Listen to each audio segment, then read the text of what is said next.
Assalamu alaikum, dear students. Today we are going to start our new chapter about ambulatory BP recording. इसमें हम लोग introduction and inductions, processing और analysis को हम discuss करेंगे। First of all कि ambulatory BP recording है क्या बेसिकली। ये एक हमारे पास मॉनिटरिंग डिवाइस है और एम्बुलेटरी ब्लड प्रेशर हम इसका मॉनिटर करते हैं और हम इसके थ्रू में इसके कॉन्टिन्यूस बेसिस पे 24 आवर्स जो है किसी भी पर्सन का ब्लड प्रेशर जो है ना उसको हम रिकॉर्ड करते हैं। इसमें हमारी कोई सी भी कंडीशन हो, चाहे हम लोग वर्किंग कंडीशन में हो, चाहे हम लोग रेस्टिंग कंडीशन में हो, हमारा जो है ये ब्लड प्रेशर मेजर कर रही होती है। ओके, अब ये हमारे पास एक कह लें अपरेटस होता है लाइक दैट।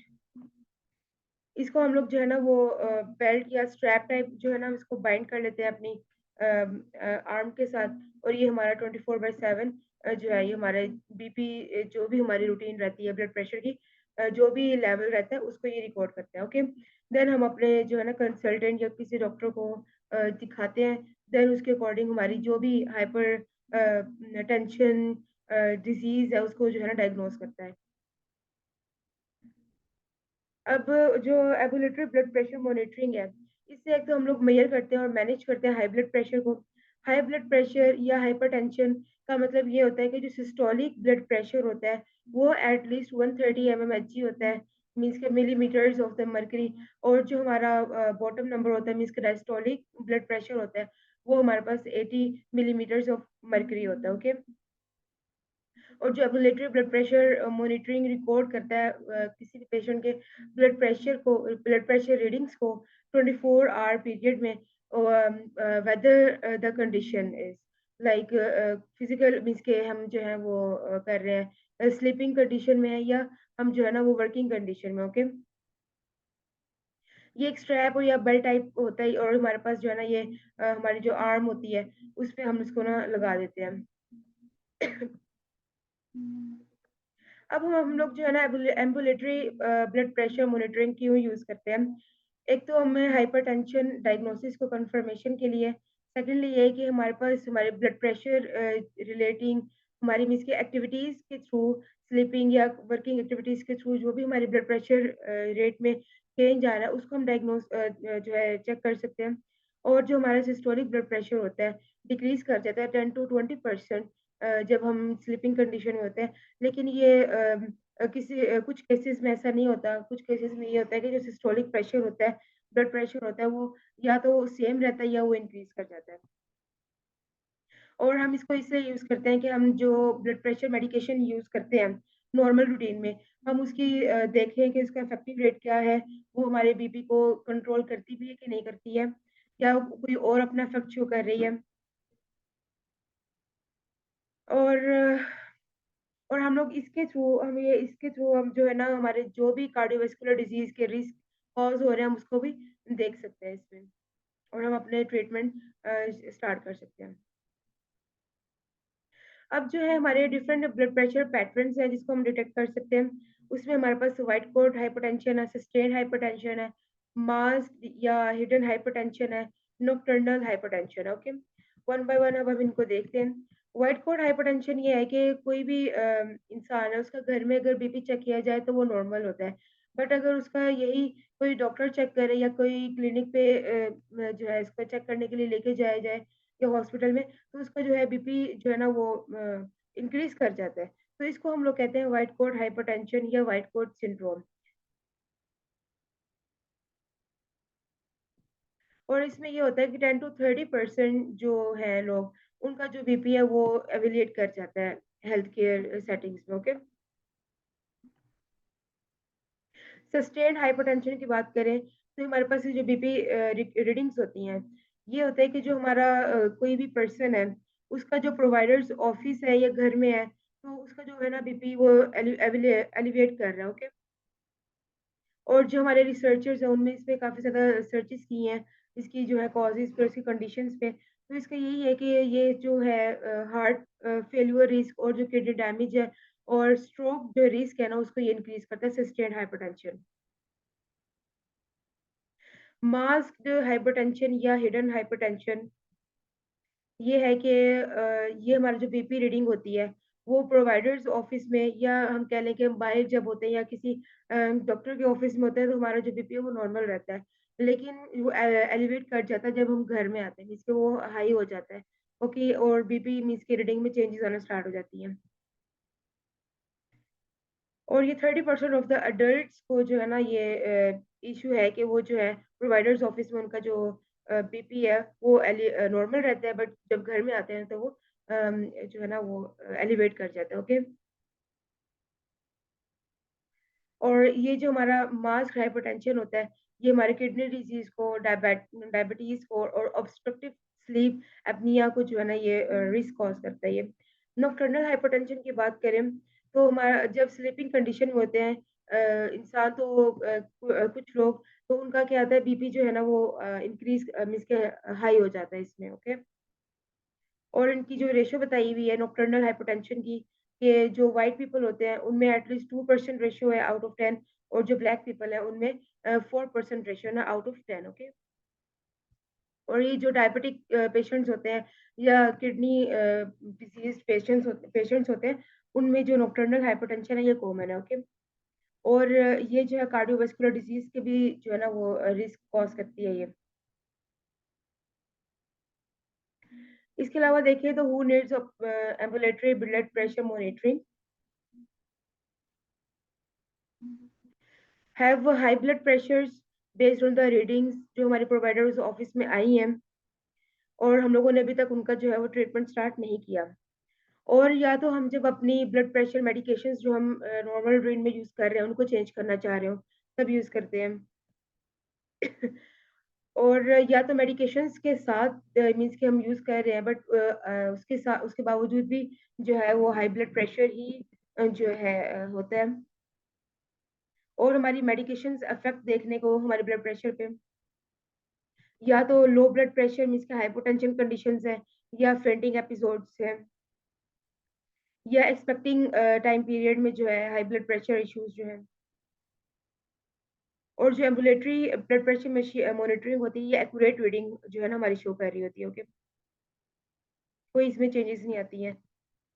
जो भी हमारी एक्टिविटी होती है उसके अकॉर्डिंग हमारा एक्यूरेट जो है ना वो बीपी रीडिंग्स शो कर रही होती हैं ये। टेस्ट डिटेल्स ये हैं कि how do I prepare for ambulatory blood pressure monitoring. 24 hours period हम लोगों ने चूज करने होते हैं, जिसमें हम लोग अपनी नॉर्मल रूटीन एक्टिविटीज को कंटिन्यू कर सकें। ओके, कोई भी वीकेंड डे या कोई भी हम जो है ना वो डे चूज कर लेते हैं,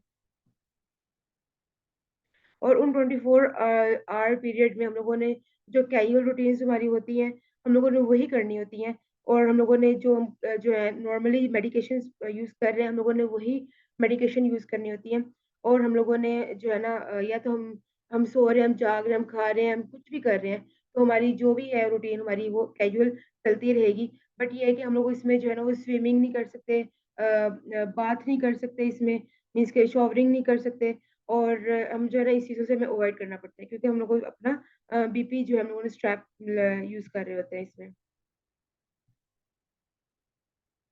और हम लोग इसमें जो है डॉक्टर के कहने से पहले हम अपनी स्ट्रैप को रिमूव भी नहीं कर सकते। ओके, और हमारी जितनी भी स्ट्रेनस फिजिकल एक्टिविटीज़ होती हैं उनसे हमें अवॉइड करना चाहिए।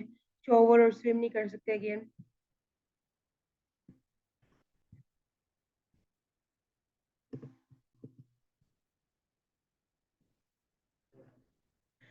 अब एक इस तरह होती है कि यू रिसीव योर इक्विपमेंट, हम जो है वो स्मॉल डिवाइस या अपरेटस हम वो लेते हैं, हम लोग उसको क्या कहते हैं स्ट्रैप टाइप होते हैं, और हम उसको जो है ना वो आर्म पे लगा देते हैं उसको। Your provider fits the cuff on your arm and set up your device, okay, and you receive instructions। हमें फिर इंस्ट्रक्शंस दी जाती हैं कि हम लोगों ने क्या करना है और क्या नहीं करना, और कब हमने इसको रिमूव करना है प्रोटेस्ट को, कब नहीं करना। Okay, well, here's what happens once you are at home. Your arm cuff inflates at certain intervals.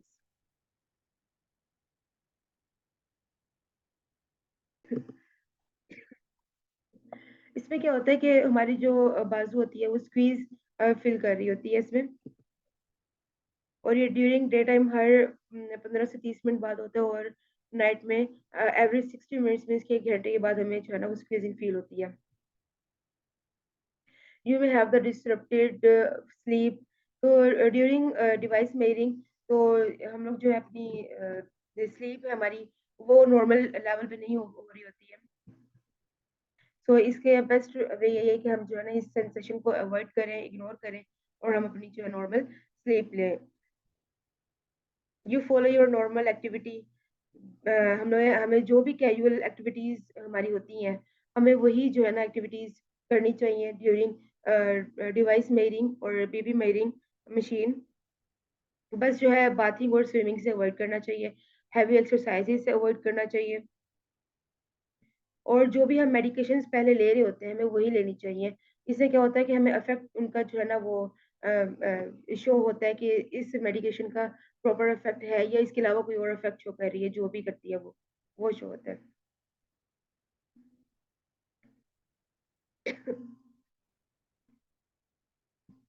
Benefits की अगर हम बात करें, तो ये एक्यूरेटली मेजर करती है हमारे ब्लड प्रेशर को। ओके, हमारी जितनी जो भी चेंजेस आ रही होती हैं पर सेकंड पर मिनट, तो जितनी भी चेंजेस आ रही होती हैं ये उसको एक्यूरेटली मेजर करती है। Rule out the white coat syndrome. और मीन्स कि ये होता है कि अगर हम लोग घर में हमारा बीपी नॉर्मल होता है, लेकिन हम किसी डॉक्टर के पास जाएं, अगर वो हमारा चेक करे, तो हमें उसको देख के ही हमारा जो है ना वो बीपी हाई होने लग जाता है। ये व्हाइट कोट सिंड्रोम है ये। ओके, तो जो डॉक्टर होता है वो फिर मेडिकेशन देता है, मेडिसिन भी कोई भी देता है। तो उसका ये होता है कि हम जब उस मेडिसिन को लेते हैं, हम हमारा बीपी तो नॉर्मल हो जाता है, लेकिन जब हम उस मेडिसिन को लेते हैं तो वो ओवर डोजिंग हो जाती है, और उसके कुछ नेगेटिव इफेक्ट्स जो है ना वो शो होते हैं। तो इसके मेजर करने से ये होता है कि हम जो है वो rule out white syndrome, means कि हम लोग जो अननेसेसरी मेडिकेशंस होते हैं हम उससे जो है ना वो प्रिवेंशन हो जाती है हमारी, और जितनी भी हमारी हिडन हाइपरटेंशन है उनकी रिडक्शन हो जाती है। ओके, मीन्स के जो अननोटिस हमारे पास होती है कार्डियोवास्कुलर डिजीज, हमारे वो नोटिस में आ जाती है। अदर देन दैट जितनी भी हमारी हिडन है डिसीज, जो भी रिस्क होते हैं इसकी वजह से वो हमारे नोटिस में आ जाते हैं। Okay, and proper treatment plan होता है फिर। इसके कुछ एडवांटेजेस भी होते हैं। आर्म सोरनेस हो जाती है। ओके, और स्लीप हमारा साइकिल डिस्टर्ब हो जाता है, स्किन इरिटेशन होने लग जाती है इसमें। और इसके रिजल्ट्स की अगर बात करें, तो 24 hours average blood pressure, day time blood pressure हमारा जो होता है कि जब हम जाग रहे होते हैं, नाइट टाइम जब हम सो रहे होते हैं तब हमारा रिकॉर्ड हो रहा होता है। और नोक्टर्नल डिपिंग पैटर्न्स हमारा ये होता है कि ये डिफरेंस बिटवीन होता है डे टाइम और नाइट टाइम बीपी रीडिंग्स में। ओके, और इसमें नॉकटर्नल में जो हमारी नाइट टाइम या हमारी जो भी resting position, sorry resting time, हमारी बीपी रीडिंग्स होगी वो लोअर होती है। यहाँ पर कुछ इन्होंने वैल्यूज दी हुई है। 24 आवर्स एवरेज 125 पर 75, और डे टाइम की 130 पर 80, नाइट टाइम की 110 पर 65, और नॉकटर्नल की 10% टू 20% ड्रॉप इन बीपी आ जाता है। इसमें क्यों आता है? जब हम स्लीपिंग पोजिशन में, स्लीपिंग कंडीशन में होते हैं, तो हमारा जो बीपी है वो जो सिस्टोलिक होता है प्रेशर हमारा ड्रॉप डाउन कर जाता है 10 to 20%। बट ये कुछ केसेस में ऐसा नहीं भी होता, वो इंक्रीज कर जाता है या सेम रहता है। Thank you, you all.